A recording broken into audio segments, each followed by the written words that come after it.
হ্যাঁ, আমি আরেকটা কথা বলতে এলাম। আবার সেই একই কথা, যেটা আমার অভিজ্ঞতাই বলে যে আমি গীতা, ভগবদ্গীতা এগুলো কিছু, কিছু মাঝে, মাঝে যখন সময় হয় তখন আমি পড়ি। কিন্তু তাতে মনে হয় যেন আমাদের যাই বলেছেন, টুকু আমার বুদ্ধিতে, যেখানে যেটুকু লীলা করেছেন, যত ভগবানের বাণী আছে, আমাদেরকে বোঝানোর জন্য বলা হয়েছে, সেখানে সেগুলো মনে হয় যেন আমার কাছে খুব কঠিন। বুঝতে, বোঝার কঠিন। তো এখানে আমি কখনো বাইবেল পড়েছি, কখনো ওই বললাম গীতা পড়েছি। তবে ধর্মগুরু ওই পড়া হয়নি, কোরান কখনো পড়িনি।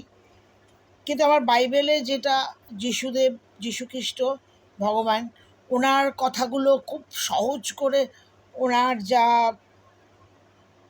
এক একটা মাহাত্ম্যর কথা উনি বলেছেন, তাতে আমার সেগুলো খুব ভালো লেগেছে। তাদের মধ্যে আমি দুটো কথা আমি আপনাদেরকে শোনাই। উনি যে ভগবান ছিলেন, সোজা কথায় বলা যায়, তার দুটো আমি উদাহরণ আর কি পেলাম পড়তে পড়তে, আপনাদের কাছে বলি। বলছি যে কোনো একদিন কোথাও তার খোঁজে আর কি, যিশুদেবের খোঁজে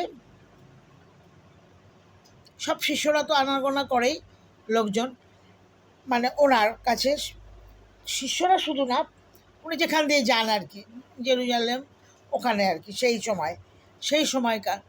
তো উনি যাচ্ছিলেন, যেতে যেতে কতগুলো লোক আর কি ওরকমই, ওনাদের যে খিদে পেয়েছে, ওনারা খাবেন, তো কী খেতে দেওয়া হবে। তো ওনার কাছে যে প্রধান শিষ্য ৫ জন ৬ জন ওনার সঙ্গেই সবসময় থাকতেন, তো তিনি বললেন যে আমাদের কাছে এখন 2টো মাছ আর 5টা রুটি আছে। তাহলে এখানে তো অনেক লোক আছে, কি করে দেব, কী করে হবে এইসব, সবার এই এতটুকু খাবার।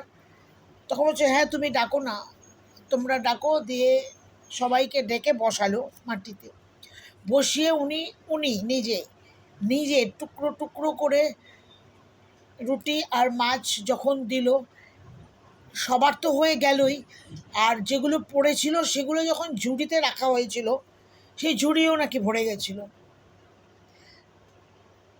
এবার তাতে দেখা গেল যে 5,000 লোকই সেখানে খাওয়া দাওয়া করেছে, মানে সংখ্যায় 5,000 লোকই ছিল। এটা একটা ঘটনা। আর একটা ঘটনা যখন বলছেন, যে যীশুখ্রিস্ট উনি তখন জলের উপর দিয়ে হাঁটতে পারেন, এটা হচ্ছে ওনার এক, কী বলবো,